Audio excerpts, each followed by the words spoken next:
I'm Gab, he's Jules. Blue skies over West London. Bluer skies still over North London because Tottenham Hotspur win away to Manchester City again. We're going to get into that in a minute, but Jules, there's so much going on this evening. You don't even know where to start. Obviously, the Bundesliga kicking off, Serie A kicking off, Real Madrid winning. And how about that Max Dowman? We'll get to him. We'll get to him. But let's start at the Etihad because... All right, let's go. Get the joke out of the way. Ha, ha, ha. Tottenham witchcraft. Oh, they always beat City. Ha, ha, ha. Okay, fine. But this was different, right? The different coach, different players in many ways.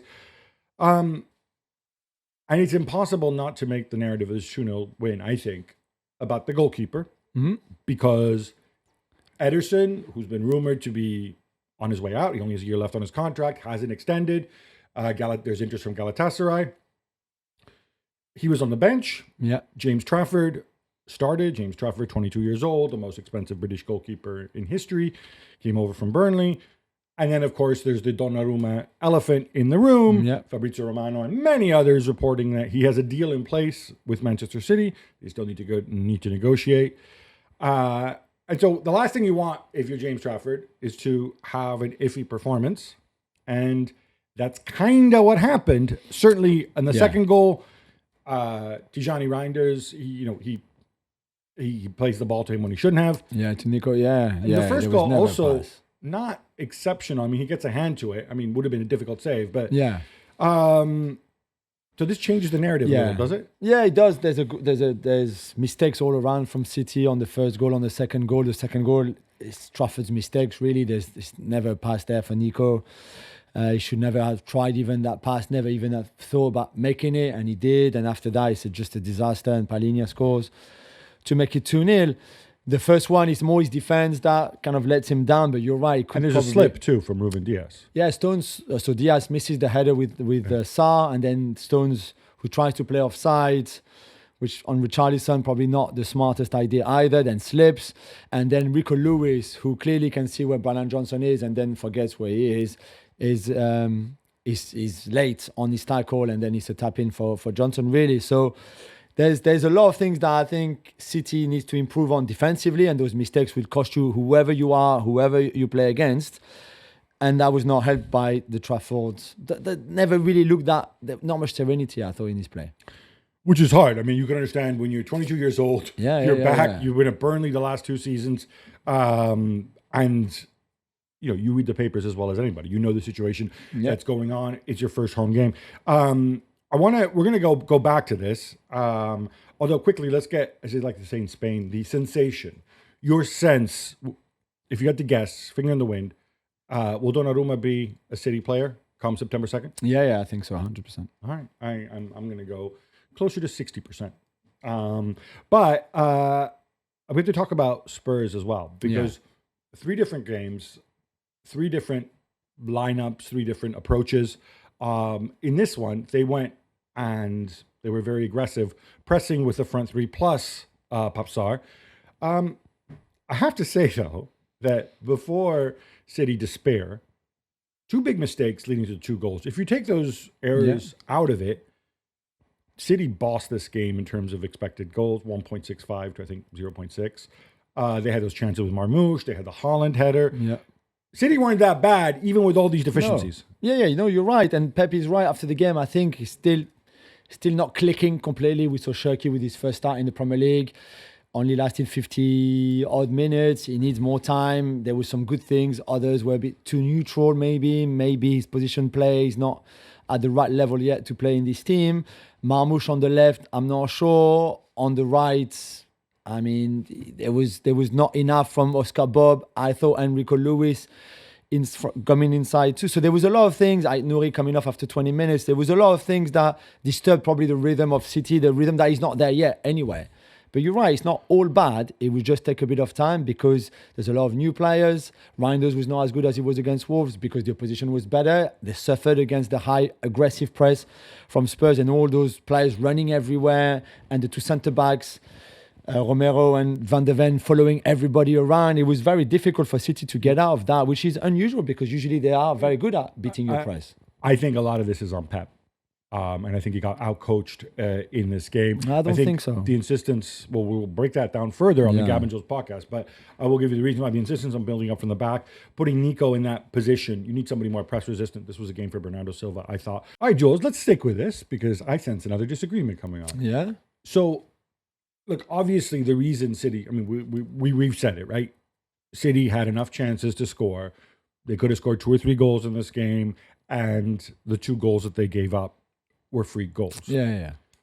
However, let me outline my case, though. Mm-hmm. I think, and before I put the disclaimer in there, he's Pep Guardiola. He's won everything. He's one of the GOATs. The other guy is a guy with 2 first names, okay? But in this game, Pep made things unnecessarily harder for himself. And in that sense, I think he got outcoached. When you see that they're going to kind of play that 3+1 high press, you need press resistant players. So obviously Stones is that. Rico Lewis, maybe. Nori, not so much, but then he goes out. And then Ake comes in, who's obviously not press resistant. And that puts a lot of strain on Nico, who I don't think is particularly good, as you know. Maybe if Rodri's there, you can get away with a 4-1-4-1. So that would be one point. And the other point is, all right, James Trafford came through the youth ranks at Manchester City. So presumably, they all comfortable on the ball, blah, blah, blah. Equally, he's a dude who's 6'6", and he played for a team last year in Burnley, who I didn't watch very much, but people who did told me that it's not like they were playing out with the back and he was being Beckenbauer. So why put him in that situation? If you know they're pressing you high, why play out from the back in this game? Maybe he's not ready for it. And I thought, and it wasn't just the second goal. There were other situations when he did not look comfortable. So why not tweak your plan? But no, I mean, they played long on Haaland a few times. That was clearly the plan. I think on the second goal, I don't really know what he sees in that pass for Nico. There's no pass there, but I think you try as much as you can to build up from the back. And you know they're going to press you high.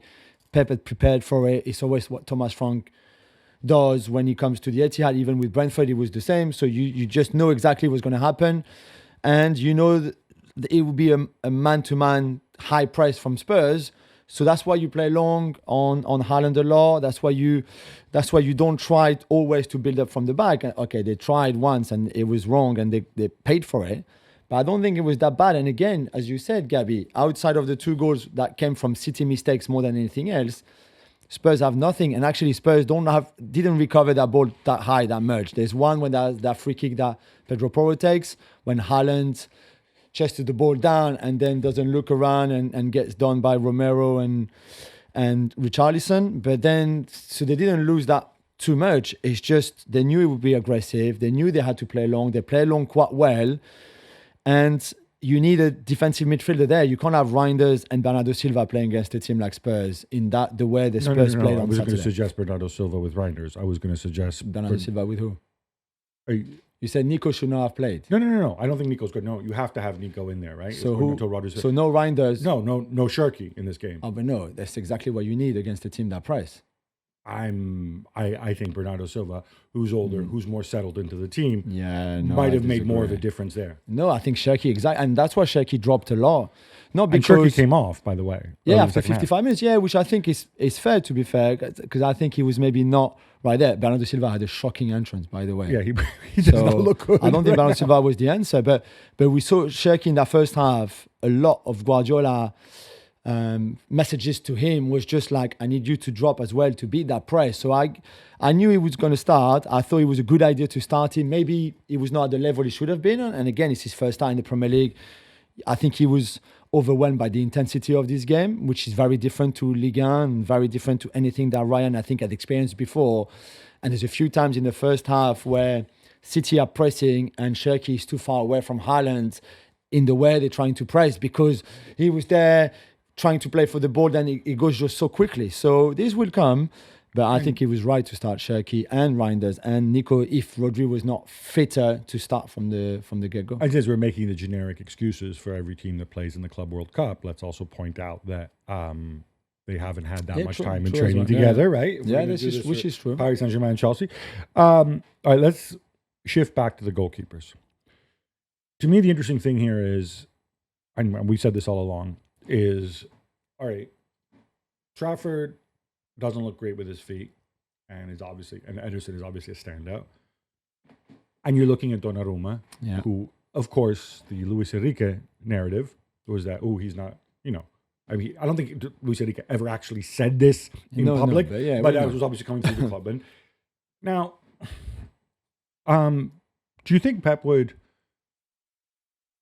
change? I mean, Donnarumma may not have been good with his feet, but obviously he was good enough with his feet in terms of whole package to make him have a major impact on Paris Saint-Germain. But do we think Pep would tweak the way they play and the way they build up if Donnarumma comes in? And if he does it for Donnarumma, can he do it for Trafford as well? No, I don't think so. I think Trafford is better with his feet than Donnarumma.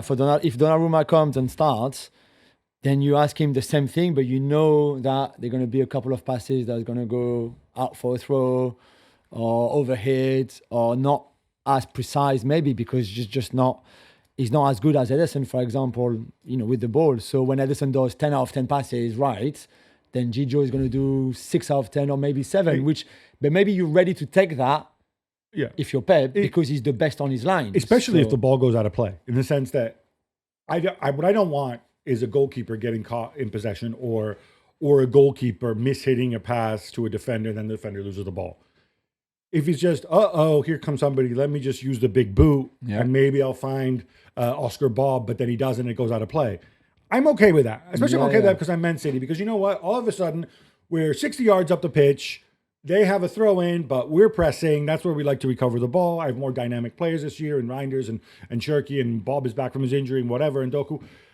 So I'm okay with that. The key thing is, though, you can't expect Donnarumma or Trafford to hit the sort of passes to thread the needle to break the press the way Ederson did. So I think that adjustment can be made. What I'm not 100% sure on now, and it seems to be the only sticking point left, is the price, the cost of the transfer. Certainly his camp was briefing long ago that, he's got a year left. He's the greatest goalkeeper in the world because, of course, Vincenzo Raiola would say that. But it's like, with a year left, 15 to 20 million euros sounds fair. Does that seem reasonable to you? Yeah, I wouldn't. I mean, PSG won twice that, so I don't know if you meet in the middle. PSG probably a bit greedy on that 40 million euros. They're saving themselves a lot of money in salary because I'm sure absolutely. Chevalier makes 1/5 what he does. Yeah, completely. I think it looks very to me like a short-termist move from Pep in the sense that I don't think Pep will be there next season. I think this is his last season with City. I think he thinks he might not fit my model and my philosophy exactly, completely. It's like signing Courtois.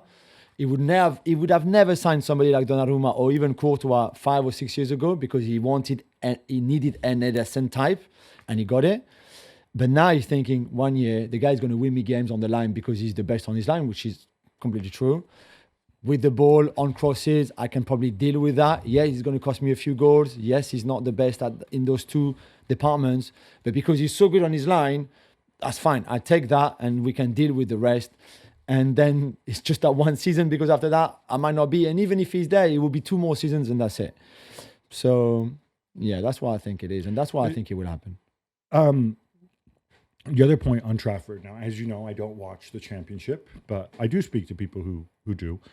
Last season, he conceded 16 goals in 46 games, which is incredible. I don't know if it's a record, but it's just unbelievable. Yeah, 29 clean sheets. In the modern era, right?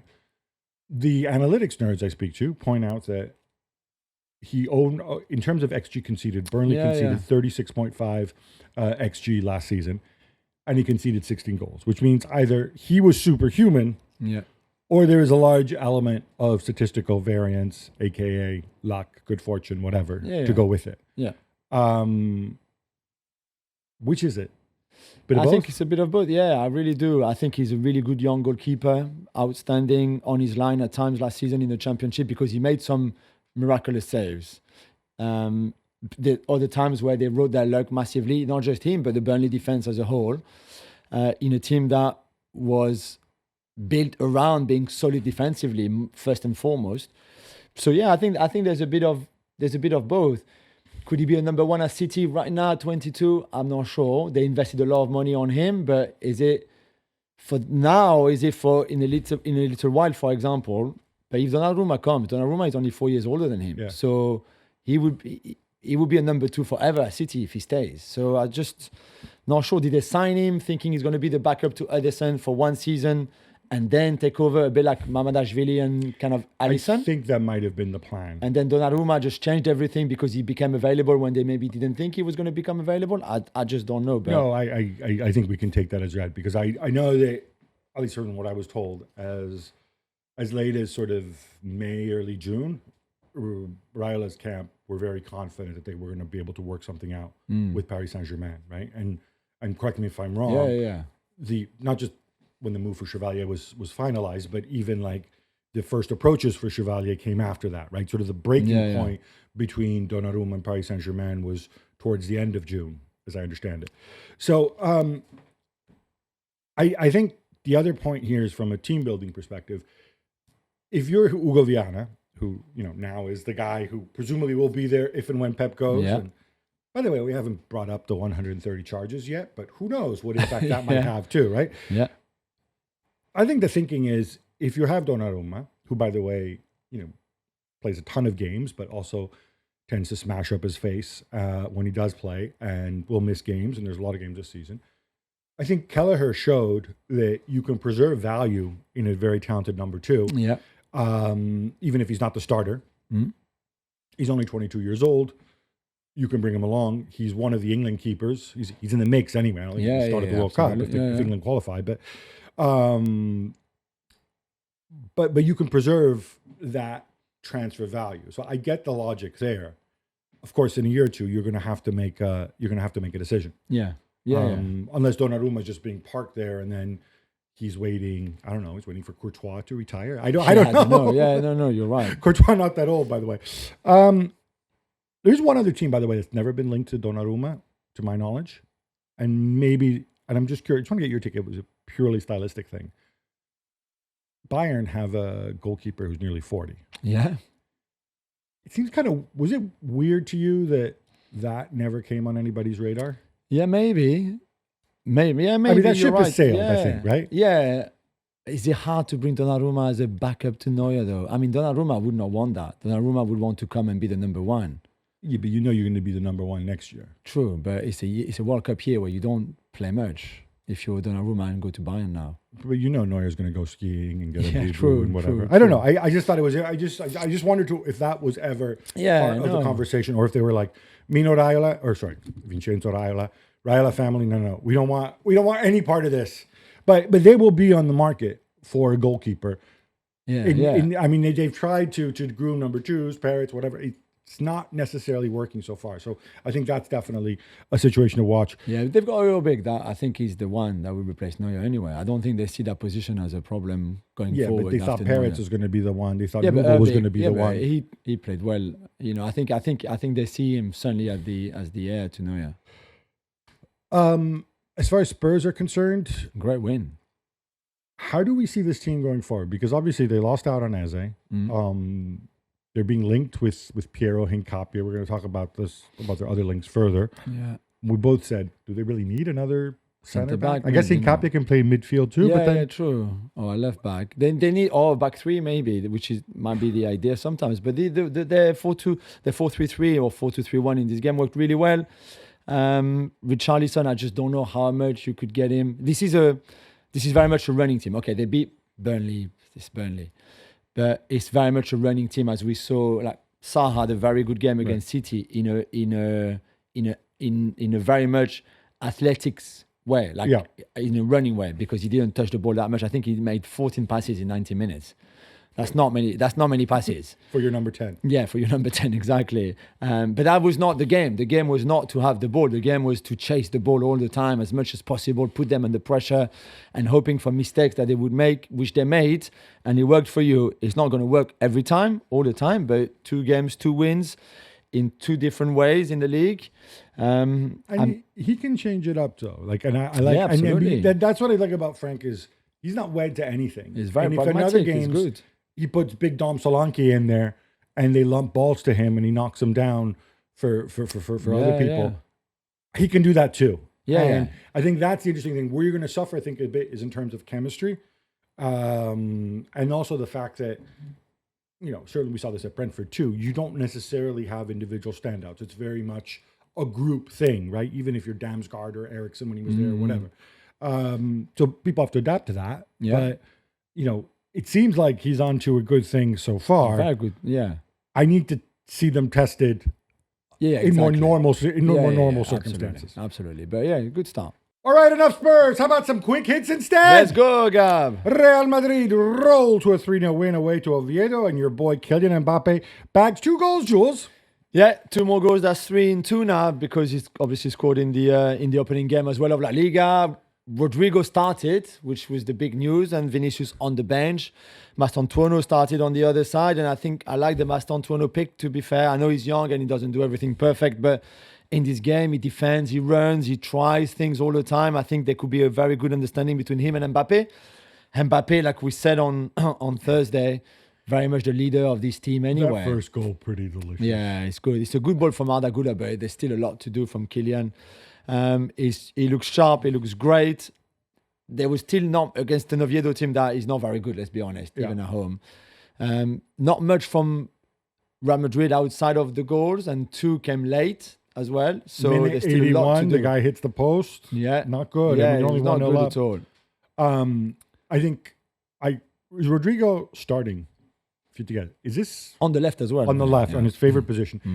Is this a proper audition? You think like down the road? Oh, I'm going to have Rodrigo and Vini compete for the job, or as some cynical people say, oh look, let me show the world that Rodrigo can still play. And by there, I saw he put in a lot of effort. Yeah. I don't think he was bad in this game. So that maybe somebody pops up and signs him. I think it's hard for him. The guy's been sat on the bench for like 5 games or 7 games in a row, not starting, and then suddenly you start him. And yeah, it's not easy. But yeah, I don't know. It might be like, look, he's here if you want him, or it's also like, yeah, I will play you. I will play him. He's part of my squad. There will be games where I feel I need him. Maybe not every game. Maybe he's just lower in the pecking order than he was in previous seasons. But yeah, let's see. Napoli began their title defense with a 2-0 win away at Sassuolo, and McTominay as a winger, Gab. Why not? Why not as a winger? If you're scored. Antonio Conte, you can make it work. It was funny. All their attacks obviously came on the other side, but McTominay still hit the woodwork, scored a goal, played very, very well. Kevin De Bruyne also dropping off. By the way, Kevin De Bruyne played 90 minutes. And I saw some physical stats on Kevin De Bruyne last season. Supposedly the old injured Kevin De Bruyne were actually his running numbers were tremendous. But it's Serie A, No.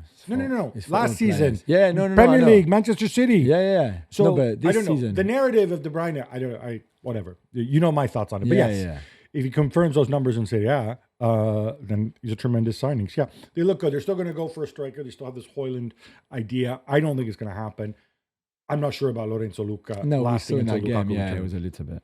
Manchester United and Fulham draw 1-1 at Craven Cottage. Jules, we praised them last week. How did they look this week? They look good for 15 minutes, and then they turned the lights off. Basically, it was a good start where they had energy and they clearly had a good plan in place. They were aggressive, and then after 15 minutes, it just disappeared. They were lucky with their goal. I thought they had a penalty that was also a little bit lucky in my eyes. That should have never been a penalty. And in the end, they, I think, struggled. Amorim struggled to find options off the bench. Šeško came on and played 40 minutes and hardly touched the ball. So there's still a lot of work to do. But for all the positives of that opening game against Arsenal at home, to this, I was disappointed. I won't lie. Did you like that 16 minutes of Bruno Fernandes and Mason Mount as your holding midfielders? Not really, no. I know that's when they scored. But Yeah, I they was scored after like, 3 minutes, and then after that, dude, tighten it up. Yeah, it didn't work at all. And that's what I mean. I think Amorim was really struggled to find option off the bench and what to do next. And still no Kobe Mainu, by the way. Several refereeing incidents in that game, Gabi, as well. Which one do you want to highlight? Well, so the Chris Kavanagh bumping into Bruno before, where Bruno's very clever afterwards. They say, "Oh, did that put you off?" And he says, "Well, I was disappointed that he didn't apologize and blah blah blah."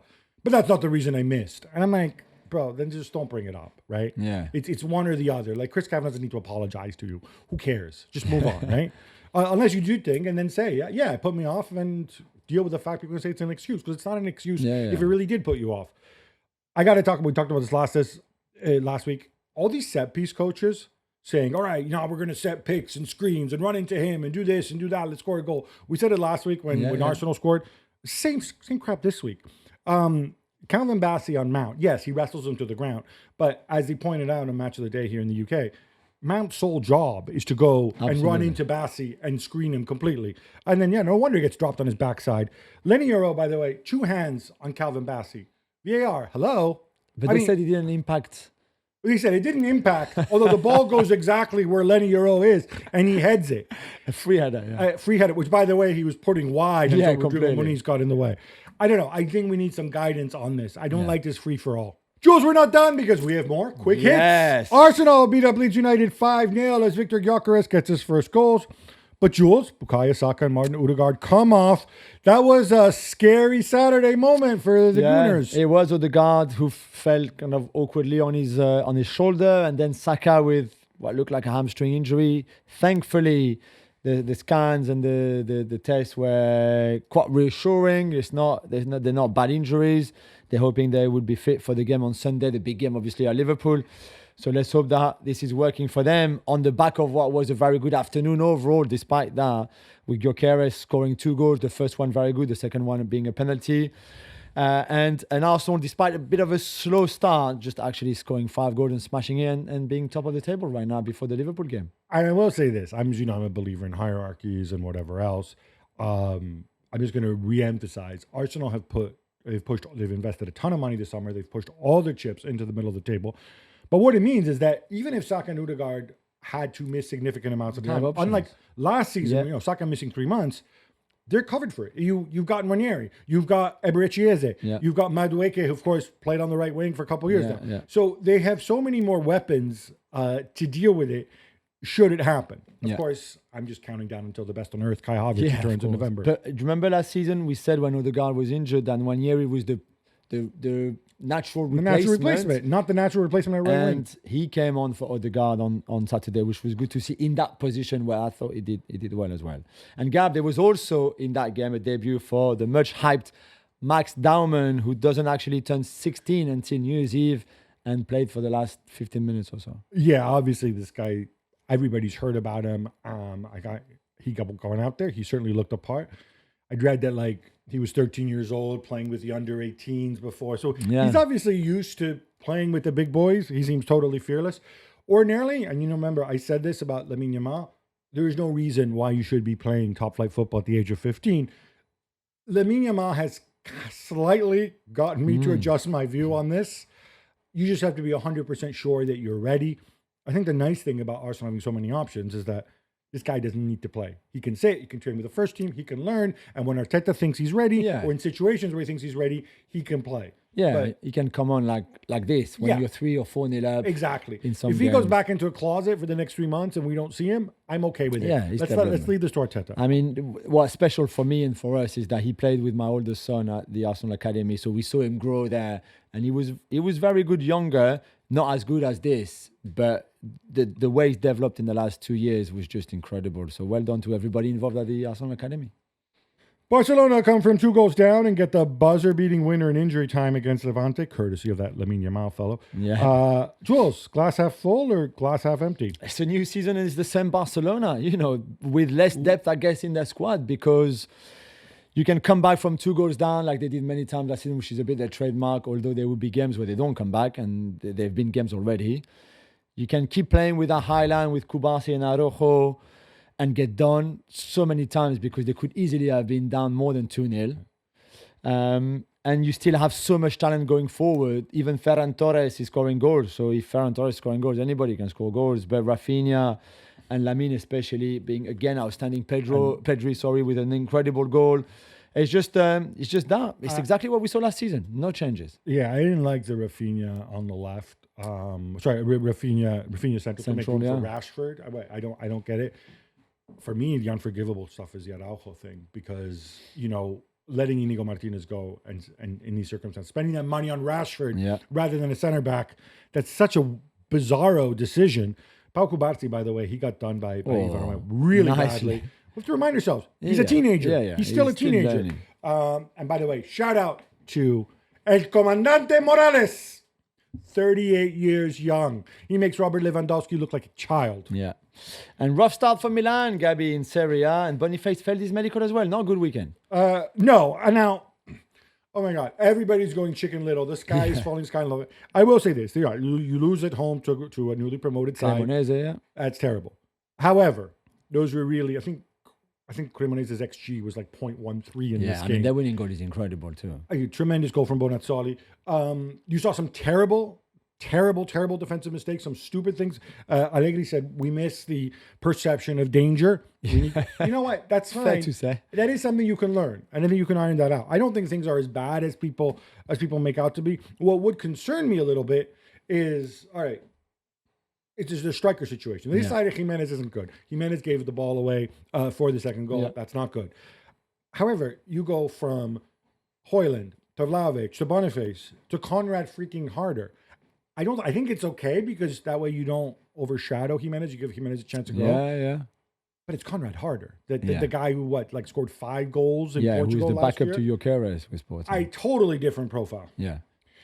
This was way back on Friday, but how about some Harry Kane love? He gets a hat trick and Bayern 6-0 win over Leipzig, who, by the way, are really, really, really bad. Yeah. Couldn't happen to a nicer organization. It's a tough first game of the season too, to go to Munich, to play Bayern when you've got a new manager, when you've got players who have left, players who are about to leave, maybe like Xavi Simons, who players still don't want to be playing, there. who don't want to be there, when you're kind of rebuilding, but not really, but a little bit you are, and you start, it's not too bad of a start, to be fair, and then when one goes in, then after that, you just your head dropped and it was a disaster. This was really good from Bayern and from Harry Kane, from Michael Olise, who was outstanding again. Serge Gnabry as a 10. Even Gnabry, the little back so heel. Good, the back heel on that goal, just everything. Yeah. But even the way they pressed, the way the midfield played, the centre back, it was just very good from Bayern in a game that was eased off by the fact that Leipzig were really bad indeed.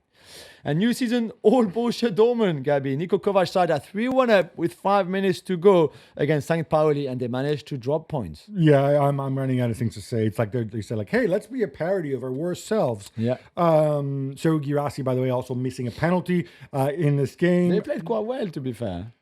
Yeah. And then 5 minutes ago, Filippo Mane, who, by the way, is Italian, making his debut, incidentally. Yeah, sure. Chuck him in this game. Yeah, why not? St. Pauli, really poor side. But then you got the fans. There's all this rubbish on the pitch and stuff. And then they come back. They convert the penalty, and then it's... You knew it was coming. At 3-2, you watched the game and you said, this is coming. It's a free goal at the end. They can't believe this narrative. They're turning to the transfer window for help. Aaron Anselmino on his way from Chelsea. Yeah. I have no idea how he moves the needle. And nobody knows if he's good or not. He's never Nobody knows if Filippo Mane is good either. Yeah, true. 3 appearances with Italy's under 20 side. Yeah. Apparently, Carney Chukwuemeka, that's the other kind of big plan. Yeah, I don't know, man. I don't know what to say about these guys. But sticking with that game, the other big talking point was Jude Bellingham's little brother. Yeah. He had an anonymous Bundesliga debut. I think he touched the ball like less than 30 times. Yeah. He isn't great when you're playing in midfield. He comes off at the half. His dad didn't like it. Didn't like it at all, Gabi, and he voiced it. But he voiced it in the stadium, like, around the dressing room, which the club didn't like at all. And we heard Sebastian Kiel saying, like, this is not for parents here. This is for players and coaches and staff and everything. Not good, and not a good look for the Bellingham family, let's be honest. Yeah, look, I think everybody liked the fact that Jude Bellingham has a big personality and whatever. But I think what people haven't said, and people who cover the England team know this well, his parents are very involved and can be difficult people. Yeah. And certainly this is not the way to start your Bundesliga campaign. Yeah, definitely. No Cole Palmer, but Chelsea still win at West Ham 5-1. Were you impressed? It's hard to say I'm impressed because West Ham are so bad right Graham now. Potter. Great goal from Lucas Paqueta. Yeah, that's it. From the packet to open it. Yeah. What I like is João Pedro at 10. Yeah, he can do that too. Yeah. And I'm wondering, it looks like the ship has sailed with Nico Jackson. I think they need to raise money with PSR as well. But there's a parallel universe where they don't screw around with this Jamie Gittins nonsense. And they keep Nico. He can back up your left wing, back up center forward. You've got Delap and João Pedro to play center forward. You got João Pedro and Cole Palmer to play at number 10. You've got Cole Palmer to play right wing and Willian Estevao. And then all of a sudden, you've got cover everywhere. And Neto, plus other dudes, plus Neto. Yeah. That's gone. I think they're going to try to shift Jackson at this stage. And of course, they spent the Gittins money. But this builds confidence. and lowers your Palmer dependency. Yeah. Also back on Friday, Paris Saint-Germain only beat Angers 1-0. But Jules, at least Donnarumma got the send-off he deserved. Yeah, that was the moment of the night, really, because they scored Fabian Ruiz in the game where they had like 85% of the ball, which is crazy, but it still looked sloppy. But yeah, at the end, Donnarumma, who was obviously in the stands, pushed towards the ultras from his teammates to get an amazing standing ovation and thank off? No, Send off. Send off, that's it, send off from the ultras. Well done to him for everything he brought to the club. Juventus began the season with a 2-0 win over Parma on Sunday as Jonathan David and Dusan Vlahovic both scored. All right, so first off, Jonathan David is legit. We know it. Starting scoring, always involved. But Dusan Vlahovic, I think, is the story here. All summer long, and for those who don't know, he's this crazy balloon payment in the last 2 years of his contract. He's due to make stupid amounts of money, 12 million euros net, which, if you like it in pounds weekly, is in the 400 grand a week range, gross, of course. Juve can't get him to extend his contract, but they can't shift him either because he makes too much money.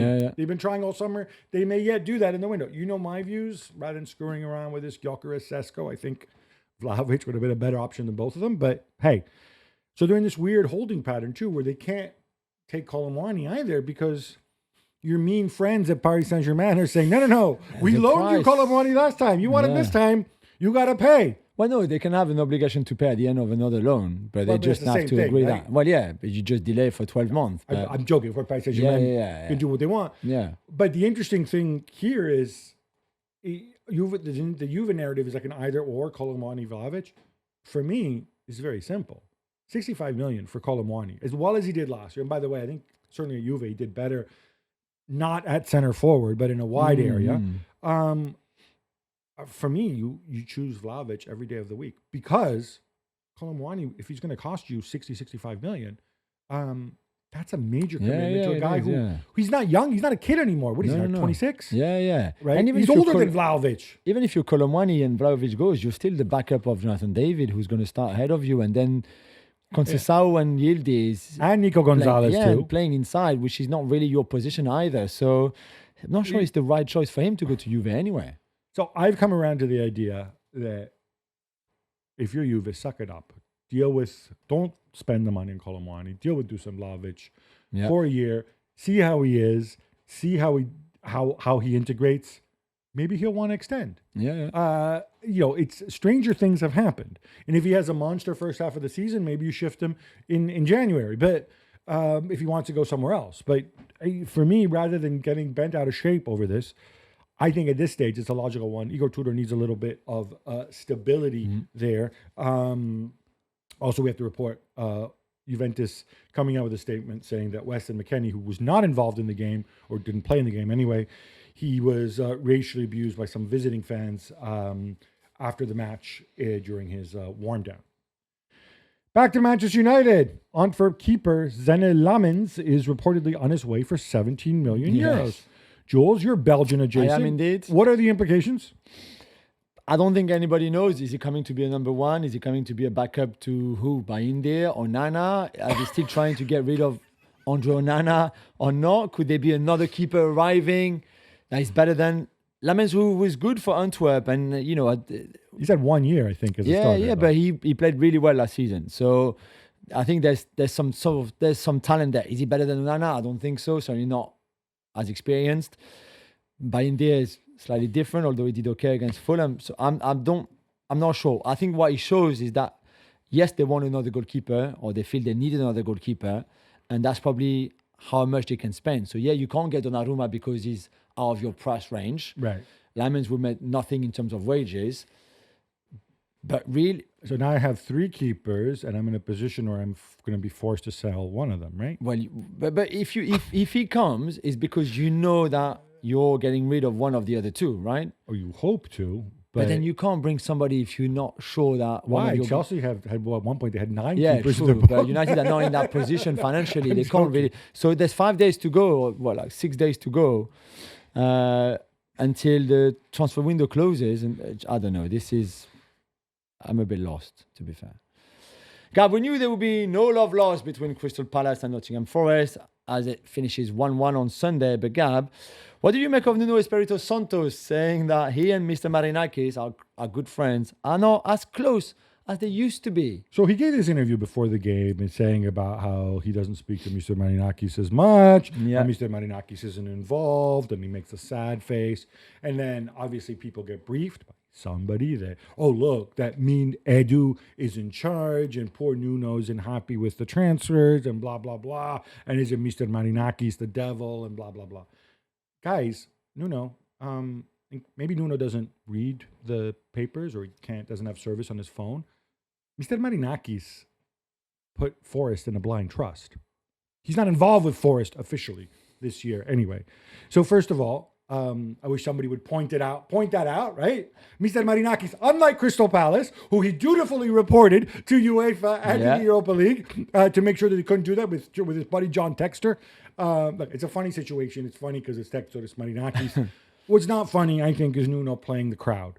And he makes a sad face. Yeah, it's going to be fine. Da, da, da.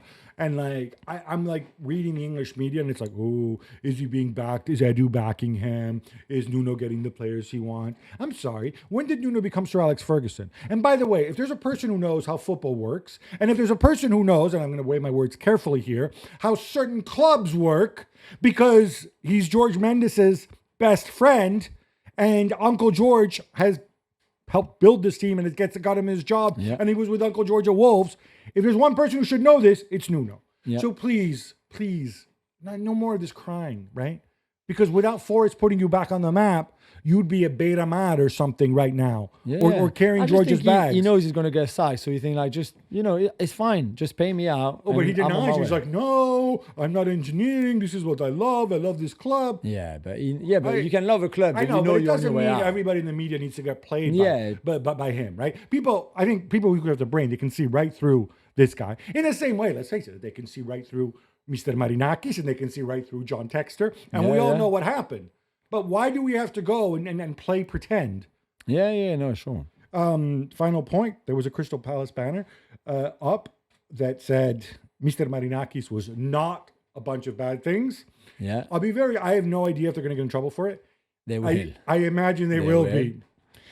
The only living Sorloth in captivity opens a scoring, but Atletico Madrid are pegged back at home 1-1 by little Elche. Yeah. Jules, 1 point into for El Cholo. What's wrong with Atleti so far? Is it too many Italians? No, it can't be too many Italians. There's Of never course enough not. Italians anywhere. Just not working out. We said that after the opening game of the season where they took the lead and they look okay, and then he changed things at halftime that didn't work out at all. And in a team that is already being rebuilt in a way with new signings that he's trying to make click, and it's not clicking. It's not clicking at all. This game was poor, I thought, despite again taking the lead. So now Worse, I thought, than worse than the first game. Griezmann coming on like he did in the first game, bringing nothing to the table. There's a lot of things wrong in this team so far, and I guess it's only still August, but it's a bit worrying, no? And the Club World Cup, although they Well, left good, very they early. People left may really even early. wonder whether they were actually there. Eric Ten Hag, remember him? His Bayer Leverkusen made their home debut against Offenheim. Gab, how did one of our favorite bold Dutch coaches do? Really, really bad. Yes. Really bad. They lose 2-1 to Hoffenheim, who narrowly avoided relegation last year. Hoffenheim could have scored more, actually. Completely. They were very good. And what I'm wondering now with Ten Hag is, did he choose the right project? It's not easy, right? You go, and you're a boss at a big club. Yeah. Where do you... why would you go to Leverkusen? Leverkusen... What would they employ him in too? Okay, that's a whole other issue. But Leverkusen, obviously, they've blown up the squad. Granit Xhaka left, Florian Wirtz left, Frimpong left, Victor Boniface, they're trying to shift him. Yeah. Piero Hincapié might be moving as well. He's got a year left, not extending. Jonathan Tah left. Yeah. So you know it's a rebuild. And then you know that they're not reinvesting all the money that they raised, because let's face it, this is a club whose stadium holds 30,000 people. They're not a massive club. They don't have gobs of money. Yeah. I mean, they're a company that owns them does, but still. they run on a budget. So Ten Hag should have known, hey, I'm not going to go and get to spend all this money. I have to work on a shoestring. And I'm with the expectations of the guy who came before me, Xabi Alonso. So I don't know. To me, this looks pretty horrendous. It could be a tricky season. Pierre Hincapié linked with Spurs, who I would have thought might have enough center backs. Yeah, me too. But then Fabrizio Romano reporting this morning that he's linked with another team with 1 billion center backs, Arsenal. Yeah. which again, He likes North London? I'm a bit surprised. He's a great talent, and because he's got 1 year left on his contract, it could be interesting. He could play left back too, apparently. play left Because back of course too. Arsenal don't have enough left backs either. Pierre-Emerick Aubameyang, 36 years young, helps rescue Marseille at home to Paris FC, newly promoted Paris FC. Yes. Jules, they ended up winning 5-2, and now maybe Adrien Rabiot, he gets welcome back too. What a difference an Alba makes. Yeah, he did. He was very good in a strange game because Paris FC came back to 2-2, and you were thinking, okay, there was still a long way to go, and then they were very naive, probably thinking, yeah, we can win it now. We're back to 2-2, And that guy Doucet is really bad. yeah, and for the 3-2. And make mistakes. I mean, were completely exposed when they could have kept it tight and maybe got a point at least at the Velodrome. But hey, Aubameyang very good, and then the Zerbi reopening the door for Adrien Rabiot's forgiveness and coming back into, which is like, this is the biggest soap opera that we've seen so far this season. It's incredible. I think this was after he'd come out pre-game and he'd said, well, yeah, he did apologize. He feels really bad, but his apology came too late. Yeah, too late. And the problem is his mum anyway. So And Mama Rabiot going on the radio and complaining about the Zed. By the way, did Zed be saying like, oh, I don't mind the fighting. I come from the streets. I'm like, no, you don't. You're from Brescia, bro. Like, what streets? Anyway. the Gasperini era begins in the internal city of Rome with a 1-0 win over Bologna. Gab, were you impressed? How did they do? It could have taken a very different turn Yes. if my man Santiago Castro, who was really special, the Punisher, Very but he good. ends up hitting the post. Ewan Ferguson doing well. Wesley scoring the goal, Good, yeah. taking advantage of a mistake. I think Bologna a little bit hard done by. But look, it's a major shift to Gasperini, and I think Roma fans need to be a little bit patient. Yes. He did it again, Jules. The very handsome Olivier Giroud makes it 2-2 as Lille beat Monaco. Going great at 38. How about that? Yeah, and 39 very soon. Next month, it'll be 39. 91st minute, he scored the winner of this game, 1-0. A big game on Sunday night, of course, between Lille and Monaco. Then he had the penalty that he missed, but it's okay because he still scored the winning goal. Incredible, great turn, great first touch. Just the kind of goal that you know he's going to score forever, even when he's like 55 playing in the garden. So I'm so happy for him and for Lille. And in what was a really good game because this is a good Monaco side, even without Pogba or Ansu Fati yet. And it's a massive, massive win for Lille so early in the season, especially after they draw in the first game. Borussia Mönchengladbach draw 0-0 with newly promoted Hamburg on Sunday. But Gab, Joe Reyna is on his way to cheer them up. Yeah, who knows? He just needs to play. Look, it's too easy to make fun of him. Yeah, we don't want to. But 3 million plus up to 4 million in bonuses. He says he needs a new chapter. Good luck. Certainly, I think the US are a better team with the real Gio Reyna. Just we haven't seen this guy in 4 years. Yeah.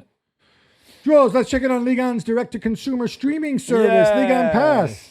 Because, like, guys, I know it's a boring business story, but everybody is watching this because if this succeeds, you're going to see this. People try this elsewhere. Now, they've attracted 600,000 subscribers, while DAZN, they never reached 500,000. Yeah. So that's good, right? It is good. Yeah, it is good. And they have priced this right, I think. 10 euros a month, 12 euros a month, depending on who you go with, because you could go with DAZN and you've got their offer of football for the rest, for example. So it varies a little bit, but there's a great offering on that streaming site, not just the games live and on replays, but highlights, like magazine features, shows, features on former players in Ligue 1 like Ronaldinho or Thierry Henry with archives and everything. It's really, really good. And you can watch it here in the UK on the same Ligue 1 Plus streaming service that you have in France for the same price, £10. It's good. And so 600,000 subscribers was 10 days ago, I think. Now they want to do 1 million before Christmas. Ideally, they put a few offers in. If you're students, for example, if you're young. So they're trying a lot of things. And it's been quite well received. Their coverage has been decent, to be fair, with the people they have, the ex-players, the pundits, the magazines, everything. They need this to work because obviously I think L'Equipe, they did a rundown of the money that clubs will be receiving this year. And it's, I think whoever wins the league is going to get 4.5 million, something like that. Yeah, no, it's bad. It's bad. So they need numbers. Como and my boy says Fabregas beat Lazio 2-0 as Nico Paz steals the show. Gab, he's been linked with a 70 million euro move to Tottenham, who are also looking at Monaco's Magnus Kliush. Who would you take? Wow. That's a good question. I think there's more versatility in Nico Paz because I think he can even play deeper. I think he can play in a lot of different positions. Whereas for Makliush, who can play as an 8, you still get a right-sided, left-footed attacking player if you want. And he's a bit older as well, not by 23, much. I think. But yeah, a little bit. But at least Akliush has played Champions League football. And also, in Akliush Monaco. is somebody who you can get because Monaco do business. Nico Paz, Yes. Real Madrid have, this is what I think is bizarro here. Real Madrid, they have a right to buyback rights over him. I think they go up by €1 million every year. I think it's €9 million this year to be 10 million next year. So Como aren't going to get that money if the deal gets done. Yes. So there's no way, and I'm surprised Spurs went as far as this if the story is accurate.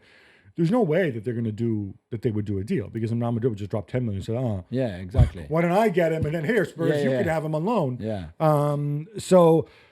But yeah, what a player. There's a if you little haven't seen the highlight. assist, if you haven't seen the assist on that in that game, it's an incredible turn and pass. Yeah, the control with one foot, the turn with the other. I mean, he in terms of technical ability, So good. And he was very good last season too. he was very, very good last season. Your boy Maxence Lacroix sure knows how to win friends, Jules. It's a lovely story, this, Gabby. Basically, on this weekend, Palace were at home, first home game of the season in the Premier League, and he offered a non-alcoholic drink to all the people who were sat in row 5 at Selhurst Park, 5 being his number. So all the way around the ground. Yeah, all around the ground. So Including the Forest fans. Yeah, well, I suspect, I don't know that, maybe. Whatever block you were sat in, if you were row 5, then you got free drinks. On your seat, you had like a little voucher that you go and redeem it for non-alcoholic. Lacroix is a hugely religious Christian, so there's no alcohol for him. So you could not have got and get a something martini. I have to say, I'm glad that you said that he's got a religious thing in this, that he doesn't condone alcohol. If he was somebody who drinks, but he says, let me just give him non-alcoholic drinks as it's cheaper, I would have said you're a cheapskate. But it's okay. In this case, well done. This is not his idea. I mean, I love it that Lacroix doing it, but this came from Patrick Bamford, who paid a drink to all the Leeds fans who travelled to Bristol City last season in the Championship. And I don't know if there were any non-alcoholic or alcoholic drinks involved. That might have been different. But certainly this was a lovely move from Lacroix. Cole Palmer's agents have applied to trademark the term Cold Palmer, as you know, obviously. But they've run into a problem. Yeah. So, okay. First of all, I think the Cole Palmer celebration, which I think he copied from somebody. He came Morgan Rogers, from Morgan Rogers. Although it's more believable that Cole Palmer would be cold, just given the way the true. look he But has. yeah, that was the celebration in the youth team at City. So I think it's a great celebration, a great trademark. To go and then trademark it the way David Beckham and Cristiano Ronaldo, I'm like, I don't know about that. Then he tried to trademark it. They applied for the trademark in court to cover wines as well. Yeah. And then, of course, there's for people in France. Yeah, Chateau Palmer. Chateau Palmer, who've been making wine since 1814, saying, not so fast there, young Jedi. So this is being played out in court. Easiest thing for you, Cole Palmer, or more likely, Cole Palmer's agents, just drop it. Leave the wine to the people who've been doing it for more than 200 years. Focus on other stuff. Jules, this brings us to an end. Yes. But guess what? On Thursday, you're going to be back. Yep. I'm not. I'm going to be in Monaco for the Champions League draw. But you'll be in safe hands. Yeah. Yes. Until then, love the game, love your neighbor, love yourself.